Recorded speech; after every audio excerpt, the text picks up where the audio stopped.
Hey there, YouTubers, right? So this is going to be what is most likely the most powerful CPU that's going to be on the channel for a while. The i9-12900. Let's go ahead and get it open. And of course, we've got a few on this side. So this box is ridiculously big. And nothing on that. Somebody just threw their garbage in here. Wow, big old CPU box here, folks. Okay, so I guess it makes sense why the box is so big. I'm going to have to get another CPU out so you guys can see how much bigger the i9 box is. So, folks, here's the box, okay? Here's a Pentium, Celeron, and the closest CPU to it that I have, the i7-12700. And as you might know, this one's going to have a different CPU cooler, would appear. Hopefully it's upgraded, right? We don't want to see this cheap-ass piece of shit like we had with the Celeron on there. Of course, the i7-12700F version had a copper base on it. But yeah, that's just a huge box. We'll look at it from the side, folks. You can just see how much bigger this is. So, I'm starting to wonder. I had plans, okay?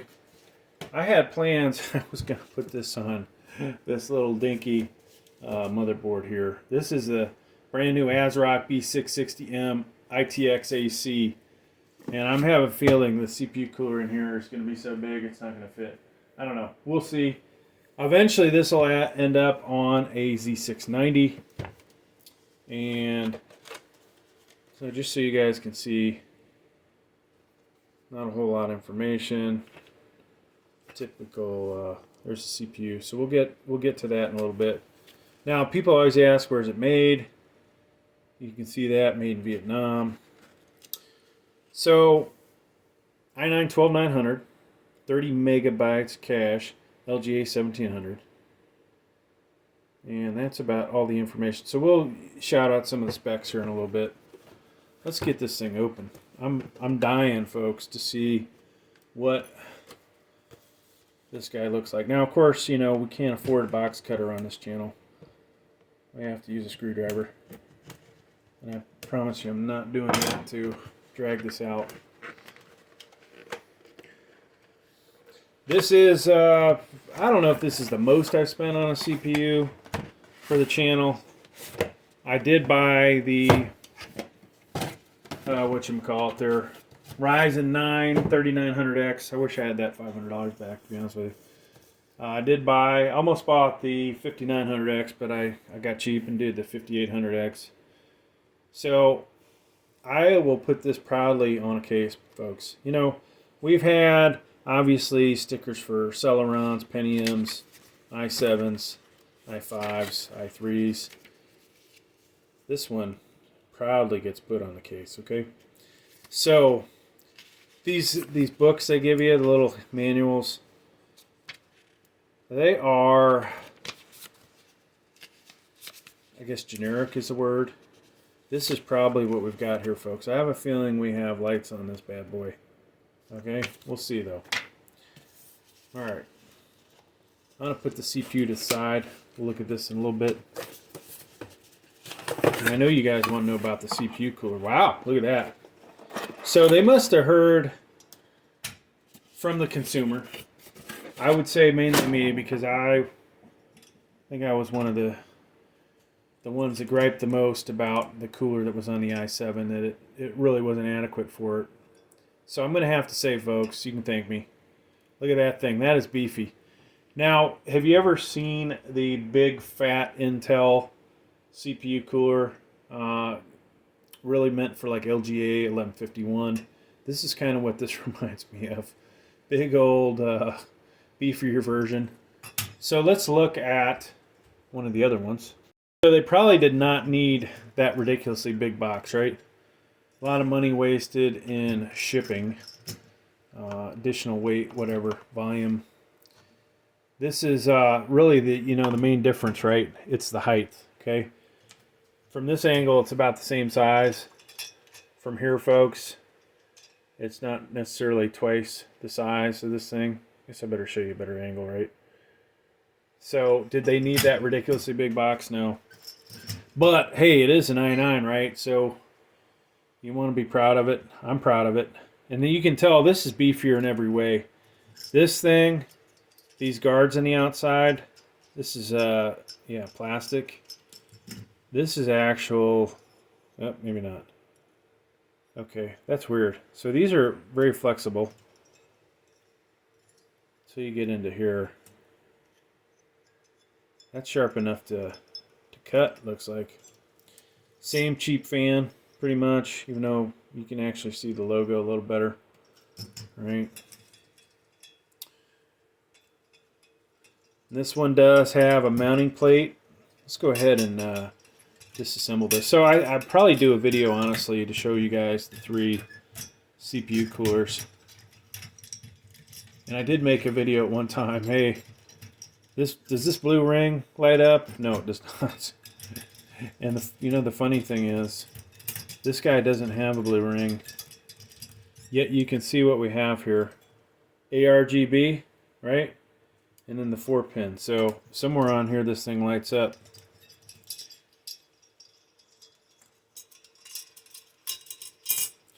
So mounting plate, some kind of cheap plastic.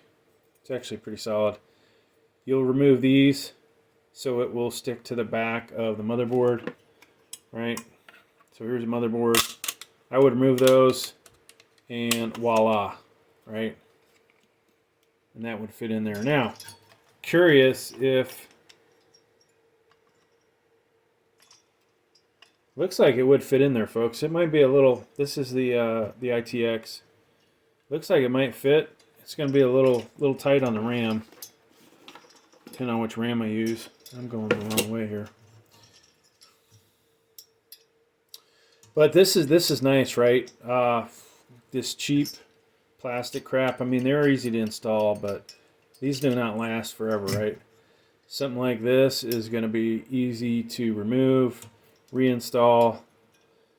Of course, it looks like, see how that moves back and forth? This might be something you might be able to use on, well, I don't want to say it. I'm curious if it will work with LGA 1200. The fact that that moves in, I don't know if you guys saw my video I did where I tried to install one of these on a 500 series motherboard. Didn't work. And then vice versa. This guy actually adjusts, so it might work. Thermal paste on the bottom. Okay. And obviously, heat transfer is a lot better the more surface area you have. And with that one, there is probably, maybe there's double the amount of surface area. So let's take out our i9. If we can get out of here without breaking it.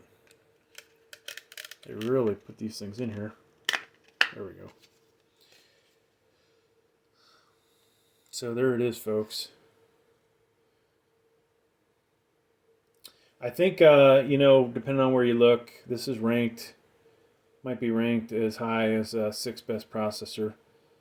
Multi-core score, it's probably way up there, at least for gaming processors, right? There's probably some Threadrippers out there that would destroy this, but this thing's going to have ridiculous Cinebench scores, as well as multi-core on user benchmark. If we can get it working, I'll run XTU. That should also set a record for me for that. There's all your transistors, folks. It's definitely a nice looking chip. The fact it says i9 on it might have something to do with that, right? Because really, you've got, as far as lock processors, this is the top of the spectrum, right? Here is the bottom of the spectrum. There won't be a worse 12th gen chip than this Celeron here. This is G6900. Obviously, it just almost looks identical, right? Except for what's on the front of it. So, like I said, what is in store for this, folks? This CPU will end up in a motherboard or two. We're going to do some benchmarks on it. Of course, I will do a bunch of gaming videos. we will have a good time with that, because I expect maybe we'll hit some higher FPS. You know, we've got all the 3000 series cards except 3090 Ti. If gosh, if EVGA or somebody was nice enough to send me one, which, you know, that'll never happen, right? But if somebody was nice enough to do that, we would gladly add that to the collection and make some more gaming videos out of it. Do something useful with it, right? Instead of just putting it on a shelf like the big boys usually do after a while. So there you go. There is the i9-12900. And you know what? We didn't even talk about the specs. All right, so if I can get Intel's XTU to work on this, folks, I don't know why I'm pointing at the fan on this guy. We will, of course, let you guys know what the multipliers are for this, right? You know, some of the cores will be able to boost up to 5.2 gigahertz. Which ones those are, I couldn't tell you until I get into the XTU. And you know what? We're talking about the wrong CPU, folks. Alright, so sorry. 5.1 gigahertz for this guy. The 12900K is 5.2 gigahertz, depending on which core it is. So this was obviously just launched. You know, I think some other countries may have gotten access to the CPU sooner than we did, but I just saw it within a week ago, and boom, it is. It's here. It took a little longer to get here than I was hoping, but you know, such is life. Obviously, this will be more powerful than the i7-12700 than we have. Price range, you know, Intel says, oh, 489 to 519. Of course, good luck finding that anytime soon. This was 550. Obviously, a lot to spend on a CPU, right? Will I sell off some of my other CPUs for this purchase? You know, good chance we'll do that, right? You know, it's a nice investment. I'll never get all the money back on this from the videos, from the video games I make. If I did, you know, I would never get rid of any of the CPUs, but unfortunately, we'll make a bit of money on this, then we'll dump it and buy something else with it, right? So 16 cores on this thing. You've got 8 of those are performance, 8 are efficient cores. So that's always kind of neat to watch, you know, how this thing handles multi-core action. Total threads, 24. That's pretty outstanding. Of course, we said it will boost up to 5.1 gigahertz using Turbo Boost Max 3.0. So that's pretty cool. Now your performance cores, supposedly 5.0. That's why the website gets a little, you know, tells you some different stuff. It'll tell you the performance is 5.0 and the efficient is 3.0. Performance-based core frequency 2.40, and then the core-based frequency 1.8. So on the channel eventually, folks, I will disable Turbo Boost. We'll run all those benchmarks again, and voila. One other thing we'll do, I may replace this with a $109 Noctua passive CPU cooler just to see how it handles that. The TDP on this, you know, 65 watts. Of course, with maximum turbo power, that's up to 202. So how well will a Noctua passive fan handle it? Probably not too hot, right? Except for if you were to disable Turbo Boost, and boom, it will be perfect. And it'll probably, in that arena, will be more powerful than most of the other unlocked CPUs, if not some of the locked CPUs. So we'll see. I could be wrong. I don't think I will be, but you never know. I've done enough of these videos. Of course, this support DDR4, DDR5 RAM, right? We will put this eventually in a Z690P, the Asus Prime Z690P that has D5 RAM in it. We'll overclock that RAM up to probably around 5,000. What else? Of course, you know what else we'll do with this, folks? Unlike the i7-12700F, this has integrated graphics in it, right? Let's see if I can find what it is. I think it's UHD, I don't know, 750, 760, whatever the hell they're up to. And potentially this will run decently. I didn't get to test that with the i7-12700F. I did do it with the i5-12600K. We should get a little bit better performance out of this one, I would believe. And of course, the CPU should support 8K by itself. I wouldn't try and do an 8K gaming, but you will be at least able to hook it up to a monitor and you know, surf the internet one day. So yeah, folks, that's about it for the tech specs on this. I will eventually put links down below for all the good stuff because I want to make sure you guys get to see the other videos. And hell, I got to pay for this thing somehow, right? So that means watch the videos, suffer through some ads, whatever. Thanks for checking out the video. Please like, please subscribe. Thank you.